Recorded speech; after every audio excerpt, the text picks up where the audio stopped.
الله الرحمن الرحيم وإذا قلتم فاعدلوا ولو كان ذا قربى وبعهد الله أوفوا ذلكم وصاكم به لعلكم تذكرون. صدق اللہ العظیم. اور جب تم کہو تو اس میں بھی عدل و انصاف کرو، چاہے وہ تمہارا قریبی رشتہ دار ہی کیوں نہ ہو، اور اللہ سے کیے ہوئے وعدوں کو پورا کرتے رہو. یہ تمہارے لیے وصیت والا حکم ہے تاکہ تم نصیحت پکڑو. اس آیت میں بھی 5 حکم اللہ نے فرمائے تھے، جن میں سے 3 حکم ہم نے پڑھ لیے. پہلا حکم تھا یتیم کا مال نہ کھاؤ، دوسرا حکم تھا جو ہے وہ 4 حکم تھے، 2 ہم نے پڑھ لیے، 2 ابھی رہتے ہیں. پہلا حکم تھا یتیم کے مال نہ کھاؤ، دوسرا تھا کہ ناپ تول پہ کمی نہ کرو، اور تیسرا آج ہم نے پڑھا کہ بات میں گفتگو میں بھی عدل و انصاف کرو، اور چوتھا حکم ہے اللہ سے کیے ہوئے وعدوں کو پورا کرو. پچھلی آیت میں 5 حکم تھے، اس آیت میں 4 حکم ہیں. 2 حکم ہم نے پڑھ لیے اور تیسرا حکم آج ہم پڑھنے جا رہے ہیں. تو وہ یہ ہے، ویسے ہم نے جو ہے وہ آج جو آیت کا میں نے حصہ پڑھا ہے اس میں 2 حکم پڑھے، ایک گفتگو میں عدل و انصاف کرنا اور ایک اللہ تعالیٰ سے کیے ہوئے وعدوں کو پورا کرنا. لیکن آج کے درس میں ہم صرف پہلا حکم جو ہے اس کو جو ہے وہ پڑھیں گے اور سیکھیں گے. دوسرا حکم اس کے اگرچہ ہم نے تلاوت کر لی، وہ نیکسٹ کلاس میں اس کا بیان کریں. وَإِذَا، دیکھیے تھوڑا سا ٹیکسٹ کو، وَإِذَا، اور جب، قُلْتُم، تم کہو، بولو، گفتگو کرو، بات کرو، کوئی بھی. اور یہ ساتھ ذہن میں رکھیے کہ یہ آیت جو یہ والا حصہ ہے، یہ جو ابھی پڑھنے لگے، یہ سارے احکام شریعہ کا ایک قسم کا اس سے نکل رہے ہیں. سمجھ لو یہ دریا ہے، سمندر ہے، سارے احکام شریعہ. اتنا وسیع معنی یہ لفظ رکھتا ہے. جب تم کہو تو فاضلو، عدل کرو. فیصلوں میں، جھگڑوں میں عدل کرو، یہ تو آپ سنتے رہتے ہیں. بات کرنے میں بھی عدل کرو، یہ اللہ تعالیٰ آج ہم آپ کے سامنے اس کو آپ پڑھ رہے ہیں. اگر کوئی عالم ہے تو وہ تقریر میں، گفتگو میں، فتوے میں عدل کرے. اس کے اپنوں کے خلاف فتویٰ جا رہا ہے، اپنے خلاف جا رہا ہے، جس کے خلاف جا رہا ہے وہ صحیح عدل کرے، اللہ رسول کو سامنے رکھ کے گفتگو کرے.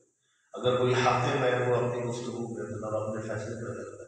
اگر کہیں 2 لوگوں کا جھگڑا ہو جاتا ہے تو اس جھگڑے اور لڑائی میں بھی عدل کرنا چاہیے، بغیر الزام، بغیر ثبوت کے، بغیر دلیل کے اپنے فریق کے مخالف پر الزام نہ لگاتے جاؤ. بعد میں عدل ہو. بیوی بیوی کا جھگڑا ہو گیا، بغیر ثبوت اور دلیل کے تہمتیں لگاتے ہیں، بہتان لگاتے ہیں، عیب جوئی کرتے ہیں. جہاں بھی بات کرو تمہاری بات میں عدل ہونا چاہیے. اللہ تعالیٰ فرماتا ہے وَقُولُوا لِلنَّاسِ حُسْنًا، لوگوں سے اگر بات کہنی بھی پڑ جائے تو اچھی بات کرو. وَقُولُوا قَوْلًا سَدِيدًا، سیدھی سیدھی بات کرو. اللہ تعالیٰ فرماتا ہے وَإِذَا قُلْتُمْ، اور جب تم کہو، بات کرو، فَاعْدِلُوا، تو اس میں بھی عدل کرو. وَلَوْ كَانَ ذَا قُرْبَىٰ، اگرچہ وہ قریبی رشتہ دار کے خلاف ہی کرو. بات سمجھ آ رہی ہے؟ 4 بندوں میں اگر کوئی آپ کو بات کہنی پڑ گئی، اللہ نے توفیق دی، انہوں نے آپ کو اپنا جو ہے وہ ایسا سمجھا ہے کہ آپ ہمارے درمیان بات کریں، تو اس میں کوئی اپنے بھی بیٹھے، کوئی تعلق والے بھی بیٹھے، تو پھر بات کرنی ہے جو انصاف کی بات ہے، اس بات میں بھی انصاف ہونا چاہیے اگرچہ اپنے رشتے دار. اس سے ایک یہ بھی لے سکتے ہیں کہ گواہی اللہ جو سچی گواہی ہے وہ دو، بے شک وہ اپنے خلاف ہی ہونا چاہیے. بہت بڑا وسیع مفہوم ہے جس میں بیان. اور وہ حدیث پاک تو آپ سنتے ہی رہتے ہیں جو بخاری شریف کی ہے. حضرت رسول اللہ صلی اللہ علیہ وسلم نے جب مکہ فتح فرمایا تو وہاں ایک عورت نے چوری کی تھی، اور وہ عورت تھی بھی قبیلہ بنو مخزوم کی، جو بڑا جو ہے سردار قبیلہ، ابو جہل کا قبیلہ بنو مخزوم ہے۔ تو لوگوں نے کہا کہ اب اس کا ہاتھ کٹے گا تو کہیں کوئی ایسا بندہ ڈھونڈو جو حضور سے کی سفارش کرے، کوئی تھوڑا سا جو ہے وہ سزا ہلکی ہو جائے۔ تو سارے لوگوں میں سب سے زیادہ حضور کو محبوب جو تھے حضرت اسامہ بن زید رضی اللہ تعالیٰ، اور ان کا لقب تھا حضرت اسامہ کا محبوب رسول، یعنی ساری دنیا حضور سے محبت کرتی، حضور ساری دنیا کے محبوب ہے اور حضور کا محبوب اسامہ ہے، اور اسامہ کے جو والد زید تھے وہ بھی ان کے محبوب تھے۔ تو سارے لوگ آئے اسامہ کے پاس، اسامہ حضور کے پاس آئے۔ جب حضرت اسامہ نے حضور سے بات کی نا تو حضور کے چہرے پر غصہ و جلال آ گیا۔ آپ نے فرمایا اسامہ اللہ کے حدود میں سے ایک حد میں تم میرے سے سفارش کرتے ہو۔ تو حضرت اسامہ سمجھ گئے کہ میں نے غلط بات کی، کہنے لگے یا رسول اللہ معافی چاہتا ہوں، آپ اللہ تعالیٰ سے میرے لیے استغفار کر دیں، معافی لے کے دے دیں کہ میں نے آپ سے بات کی۔ تب حضور صلی اللہ علیہ وسلم نے مغرب کے بعد تقریر فرمائی اور بیان فرمایا، اور اس بیان میں آپ نے فرمایا کہ پہلے لوگ اس لیے ہلاک ہو گئے کہ وہ بڑا کوئی جرم کرتا تو اس کو چھوڑ دیتے تھے، چھوٹا کوئی کرتا تھا تو اس پر آنے لگاتے تھے۔ میری بیٹی فاطمہ تو زہرا بھی اگر چوری کرتی تو میں اس کے بھی ہاتھ کاٹ دیتا۔ لو کان ذا قربا، رشتے دار کے خلاف ہی کیوں نہ ہو، اگرچہ ہم جج کی کرسی پر نہیں بیٹھے ہوتے، تھانے میں نہیں بیٹھے ہوتے، لیکن بہت سارے ایسے زندگی میں موقع آتے ہیں اپنی فیملی میں، رشتے داروں میں، محلوں میں، دوستوں میں، جہاں ہمیں بات وہ کہنی پڑتی ہے جو انصاف کے قریب ہو، بے شک تعلق سامنے ہو، بے شک کئی قربت رشتے داری سامنے ہو، دوستی سامنے ہو، لیکن بات وہ اللہ کہتا ہے وہ کرو جو تم انصاف کے قریب ہے، لحاظ نہ کرو۔ اس پر ایک آخری بات آپ سماعت فرمائیں۔ حضرت عمر رضی اللہ تعالیٰ عنہ کی خلافت کا زمانہ ہے اور خود حضرت عمر کا جھگڑا ہو گیا، خلیفہ بھی ہے، امیر المومنین بھی ہے، خود ان کا اپنا جھگڑا ہو گیا حضرت ابی بن کعب سے جو اس امت کے بہت بڑے قاری ہیں، اور حضور فرمایا کرتے تھے 4 بندوں سے قرآن سیکھا کرو، ان 4 بندوں میں حضرت ابی بن کعب بھی ہے۔ حضرت ابی بن کعب وہ ہیں جن سے حضور کہتے تھے کہ آپ قرآن پڑھو، میں سنتا ہوں، حضور یا رسول اللہ میں اور آپ، اور آپ نے آپ صلی اللہ علیہ وسلم فرمایا کرتے کہ مجھے اللہ نے حکم دیا ابی بن کعب سے قرآن سنا کرو۔ یا رسول اللہ اللہ نے میرا نام لیا ہے، ہاں آپ کا اللہ نے نام لیا، اتنی شان والے۔ حضرت عمر بن خطاب رضی اللہ تعالیٰ عنہ کے ساتھ ان کا جھگڑا ہو گیا اور وہ خلیفہ ہیں، امیر المومنین ہیں، اور جھگڑا کس بات پر ہوا؟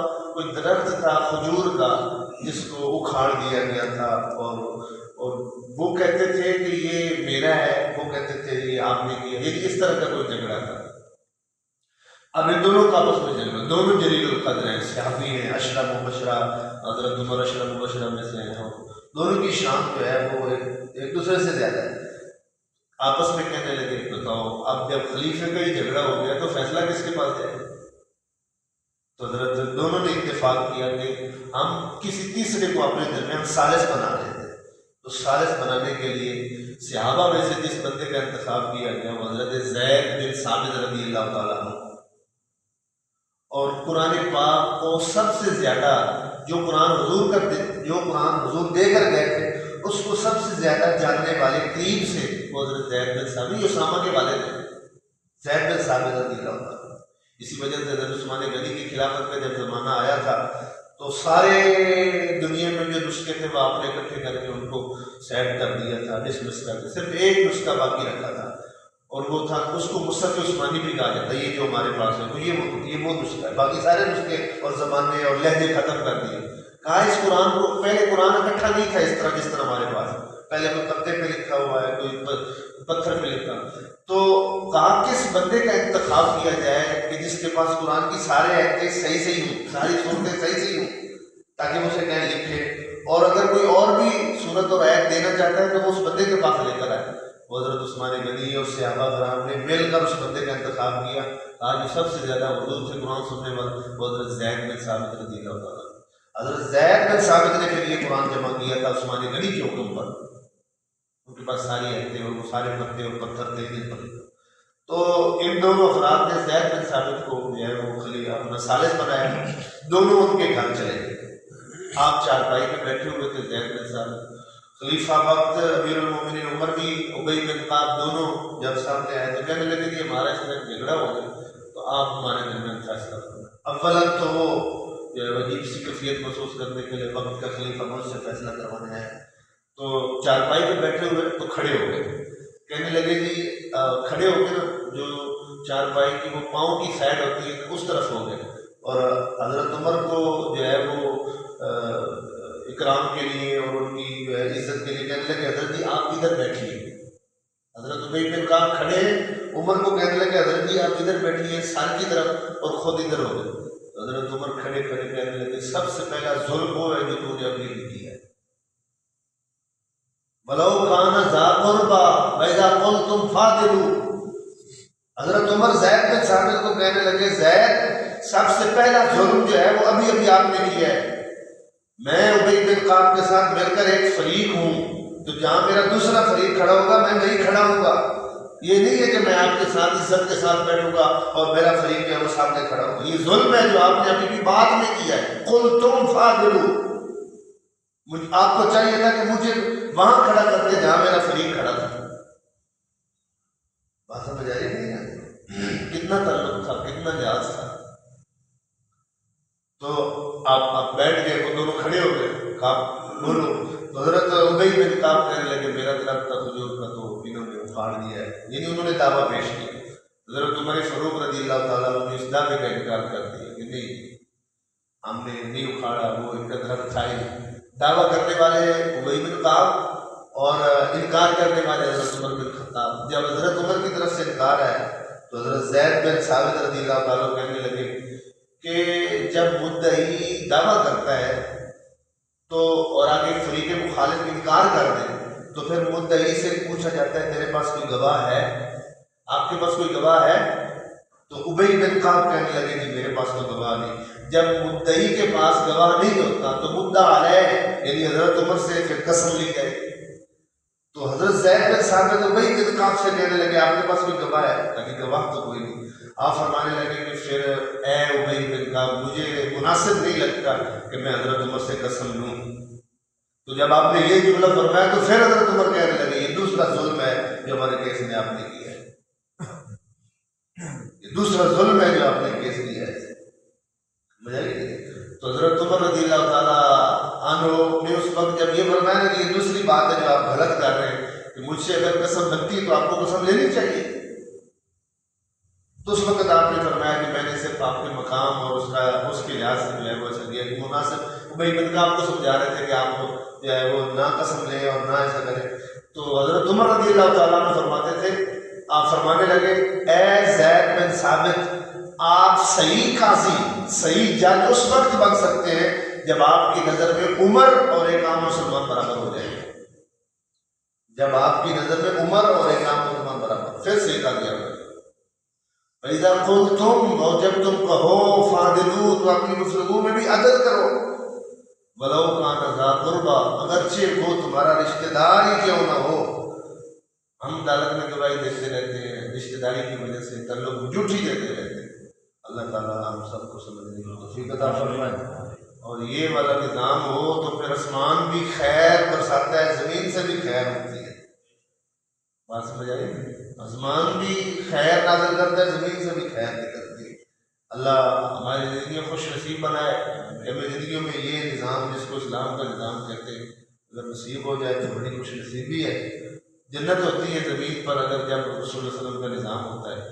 مدینے کی وہ زمین جس میں ایسا نظام تھا اس وقت وہ جنت سے کم نہیں تھی. جنت سے کم نہیں تھی. ایسا سکون ماحول اطمینان عزت محفوظ جان محمد ایسے لگتا تھا جیسے سبحان اللہ کیا بات.